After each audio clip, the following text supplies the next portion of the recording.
people, welcome back to the channel. It's about Remain the Trucker, back with another video. Yo, right now I'm in Salt Lake City, man. I'm like 5 miles away from the Salt Lake City terminal. Woo! I tell you about them terminals, man. When I was coming here yesterday, I picked up this load from Indiana. It was coming here to this Casco 5 miles away from the Salt Lake City terminal, right? You know, I did my thing. I ran really hard. I was checking the weather when I was leaving India, going into Iowa. I mean, Illinois, Iowa, some of them states over there. And I checked the weather and I'm like, oh snap, it's gonna be snowing in Wyoming in like a day and a half. So I'm gonna run hard, and hopefully when I get to Wyoming, I can shut down while that snow passes. But when I was tracking the snow on my way there, I realized the snow was going north. So I'm like, cool, I-80 will be okay. So it was a smooth ride coming across I-80 all the way from Indiana. I mean, I took the 74 to 80 all the way to Salt Lake City. So no snow threat, everything was good. And I'm like, yo, I'm lucky. I was happy. So on my way, getting closer to Salt Lake City, I have a loaded trailer. I'm saying to myself, yo, I can go to the Salt Lake City terminal and shut down for the night and deliver the load in the morning, which is right now. It's the morning now.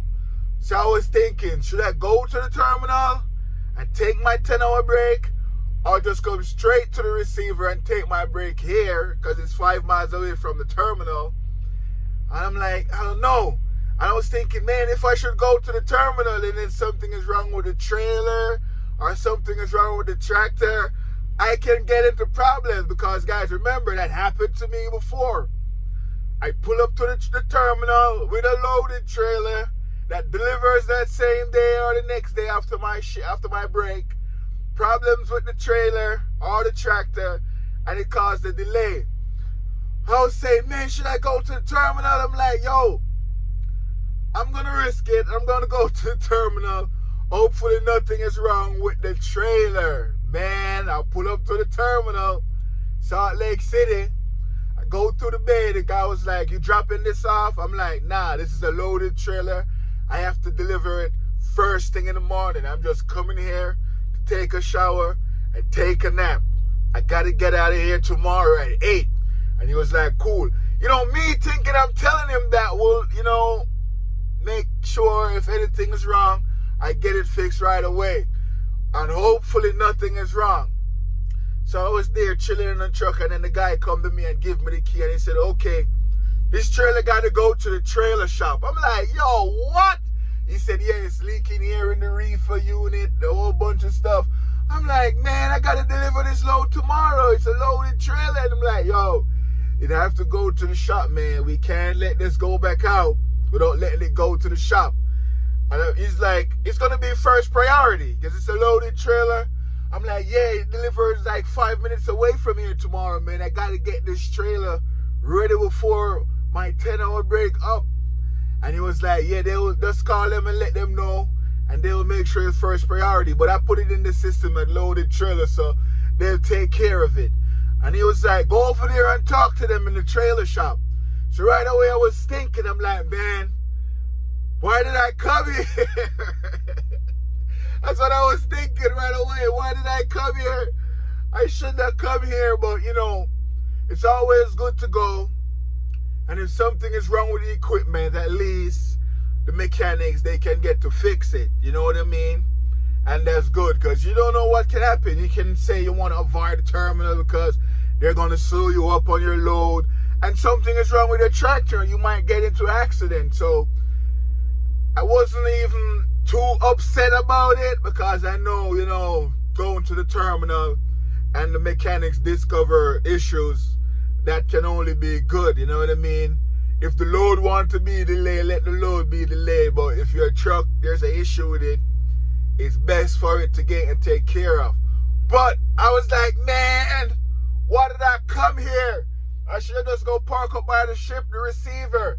And then after I deliver the load, I come over here and then they find the issue. But everything happened for a reason. And I'm like, all right, bet. So now I'm here at the receiver. I got here on time. Last night when I was sleeping, a message came in and said, hey, your trailer is ready. So they got the trailer done before it was time for me to come deliver this load. So shout out to the trailer shop, man. They sorted out real quick. So it wasn't an issue. It was done before time. No delays. So I'm now here at the receiver and I just get a next load. This load is going to Oregon. And we all know Oregon and that I-84. We have the Dead Man Pass, Cabbage Patch, crazy mountains. A lot of people are scared of that mountain. And then I said, you know what? Let me check the weather and see what the weather is like. Man, when I look, it's going to be snowing. I'm like, oh, shit. It's going to be snowing in Oregon. So now I'm like, man, I escaped the snowing. My journey from Indiana to Utah, Wyoming. You don't want it to be snowing going through Wyoming. I got lucky. The snow went north. And I was like, yes. So now I'm here in Utah. I get a load. Going to Oregon. I don't know where it's picking up. I think it's probably at the terminal because I don't see any. I see pickup location Nebraska and delivers tomorrow in Oregon. I'm like, nah, ain't no way. So maybe it's a repower and this trailer is at the terminal in Salt Lake City. I'm like 5 minutes away from there.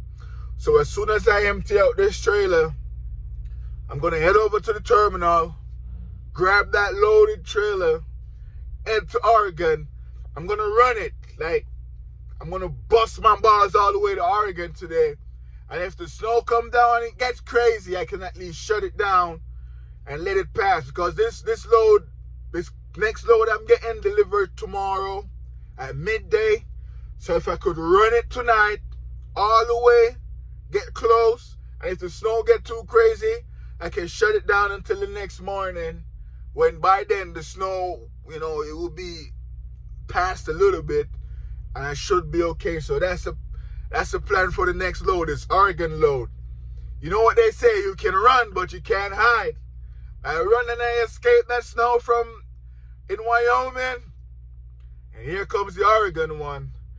But it is what it is, man. Guys, if you're watching the video this far, just like the video. Leave in the comment section. You know what I mean? Got your thoughts on this Dead Man Pass that I'm going down in Oregon later on. I'm going to try and run it so I could go through it before the night come down and the snow start falling and I'm going to hit the road. But yeah, man. When they told me my trailer got to go to the trailer shop, man, I was like, oh, hell no. What the hell is going on? But, everything worked out fine.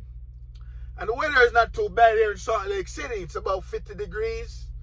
It's not so cold. I guess that's why there'll be snow in Oregon later on. I don't know. But yeah, man, I'm still here. Your boy doing good. Thinking about this Oregon run. I'm not worried. I do not want to use my if chain laws are in effect, which would be, one of them things that might happen in Oregon, the chain laws.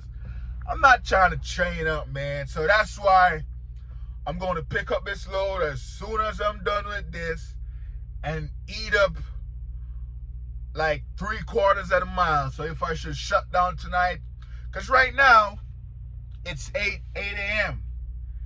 Let's say they finished unloading me in an hour, that's 9. Go to the terminal, 9:30, because like 5 minutes away. Head out of there, maybe at 10:30. I could drive all the way until like 8 o'clock tonight and shut it down. And when I shut it down at 8 and take my 10-hour break, whatever snow wants to fall at night, I don't care, because when I wake up in the morning, I should be okay. That's the plan. You know what I mean? That's the plan. Hold on. Who's shooting a video there messaging me? But yeah, man. Hopefully all y'all doing good out there in this winter. I was loving life down in that Florida, Georgia, Tennessee, Kentucky, doing those runs. And I said to one of my boys, yo, they gonna send me west in a minute.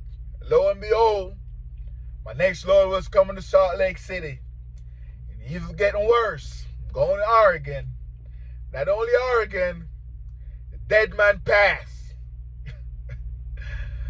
Ah, man. But yeah, shout out to all you guys out there in your TNT training, man. I hope y'all doing good. Some of you guys saying you're completing your miles so far. Everything is looking good. You're learning the job. Ask your trainers about the paperwork. Learn how to scan the paper in. The macros. You got to learn all of these stuff. My boy was telling me the other day, he was talking to this person, and that person doesn't know anything. They don't know how to slide the tandems. They don't know the macros. They don't know how to do arrivals, the depart shipper, receive, you know what I mean? Arrive at shipper, none of that stuff. I guess that person trainer just have them driving. You have to learn the job. You have to ask your trainer question. Hey, why did you push that button? What's that? Be a little baby. You know, when a little baby asks a bunch of questions and you tell him they're like, why? You could answer him 20 times. You're still asking why.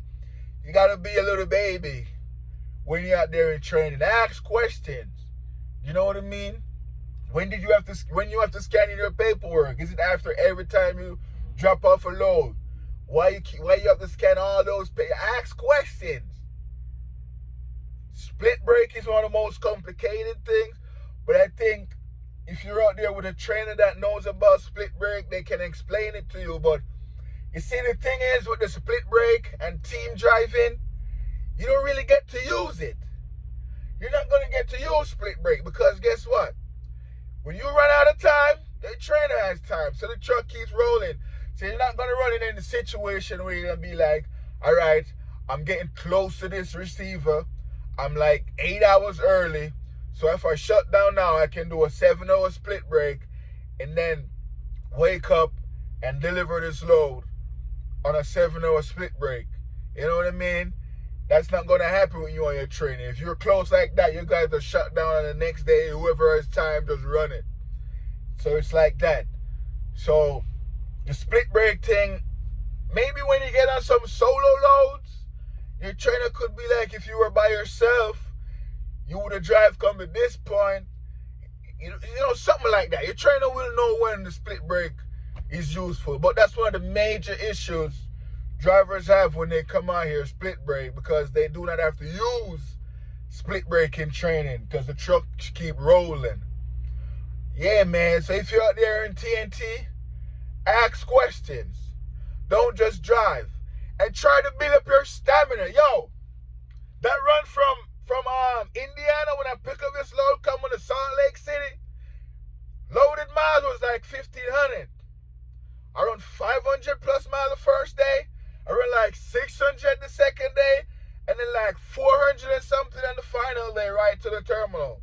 You have to build up your stamina. So when you're in TNT training, you started out, maybe you drive 4 hours, you tired. That's cool. I remember my first day driving. I drove 5 hours. And I was like to my trainer, man, I'm tired, man. And my trainer took over. The next day, I drove like 6.5 hours. I felt a little bit tired. And then my average was like driving 7 hours. But after a time and keep driving, soon I can drive 8 hours, and take my 30 minutes break. I remember one time I drove like 7.5 hours. And then my trainer said, take a 30 minutes break. Then I take a 30 minutes break. I saw an extra 3 hours came on the clock. And it was like, yeah, when you take a 30 minutes break, you get an extra 3 hours. I'm like, yo, I still got to drive? He said, yeah. I'm like, man, I thought my shift was over. I thought it was an 8 hour. I make it in one of my videos. He said, no, driving is 11 hours. I said, I know, but I saw on the screen I have 8 hours. I thought that was it. You know what I mean? And I had to drive. I think I drove like 2 hours out of that extra 3 hours. I built up my stamina to like 9 hours that day. And over time, my stamina keep building up. I can drive like 8 hours straight. Like when it's getting close to my 30 minutes break, take my 30 minutes break. Then when I get that next 3 hours, I can run it like 2.5 hours out of it because you don't want to run off everything. So my stamina is through the roof. So when me and my trainer running, I could drive 10 hours straight, 10 and a half, non-stop. Unless I'm taking my 30. Or I want to pee, I pull over on the side of the road. So my stamina, I build up my stamina. When you are in training, you have to build up your stamina. You might came off 4 hours is the max you can drive, 6 hours the max you can drive. You have to build up that stamina because that will save you. I don't know if your fleet manager or stuff like that can see, hey, give Romain that load. It's 700 miles. You got to get there tomorrow morning. Give it to Romain because he's going to run 6 today. And after his break tomorrow, he's going to be so close. The 100 miles, he's going to run it in there. He's not going to drive 300 miles and then shut it down. So maybe the fleet managers, they know, I don't know. But someone told me when I was coming in the truck, and they said, hey, once you can drive and you can run, you will make money.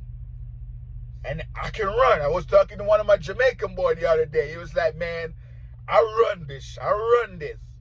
He would drive like 5. He'd rather get close and shut it down. And of course, if you're tired, stop and take a break. Sometime when I'm driving, let's say tomorrow, I want to run 600 miles tomorrow. And I'm driving for like 5 hours. I feel a little bit tired. I can shut it down and take a nap for 2 hours. And then I'll run the other 300 miles after the 2-hour nap. You know what I mean? I'm not saying you're going to be driving a whole 600 miles straight nonstop. If you need a little 2-hour nap, you have a 14-hour clock. That extra 3 hours, man, you could use that for sleep. I'm telling you. You know what I mean? But yeah, you have to build up your stamina, guys. If you're out there in training, build up your stamina. I was surprised when I heard some truck drivers, if they drive 300 miles straight, they have to shut it down. I understand that. You know what I mean? I understand that. But for those of y'all who know, you could beat up that clock non-stop. Your fleet manager or your dispatcher, they are trusting you, knowing, hey, this is a 600-mile run. It's a 1 day to get there. I think Romain could get the job done. Throw it on him. They know I could get that done. I run it. I just drive and listen to my stuff, whatever I'm listening to educate me or entertain me. Tutus, I'll get there. And if I feel like I'm getting bored, I'll call someone and talk to them. You'll be on the phone talking for hours without even notice. And you ended up there. So, yeah, build up your stamina, guys. You have to build up that stamina in trucking in order to make money. You don't want to be like, we don't want to give that driver this load. Put him on this short run. And then, you don't make that much miles for the week. You know what I mean? So, yeah, build up that stamina. And check the weather. I'm about to go in Oregon. Snow's coming. I'm watching it. I know the Dead Man Pass, Cabbage Pass, is on that route. This one should be fun, man. But I already have my plan. Run it today, all the way up there, before the snow get crazy. Shut it down when the snow get crazy. Let it pass, because by tomorrow morning, it should be just, a little bit of snow here and there. And then I can run it in. It delivers tomorrow at midday. Tomorrow is Wednesday. That's payroll cut off. We're trying to get this one on it. So, hopefully these guys at Casco unload me. I still have the red light on. Shit. See? I still have the red light back there. So they still unload me. But yeah, it's your boy Romain the Trucker. Please like, share, comment, subscribe. Let me know in the comment section how much miles you can drive in a day, how much hours you can drive. Oh, good is your stamina. Let me know if you're a little wimp and you can only drive 150 miles and take a break, then 150 take a break. Nothing is wrong with that. But like I'm saying, if you want to make this money out here, you should be able to run. Runners make money. But yeah, like, share, comment, subscribe. It's your boy Romain the Trucker. On the way to Oregon, I'll let you guys know how it goes. Peace.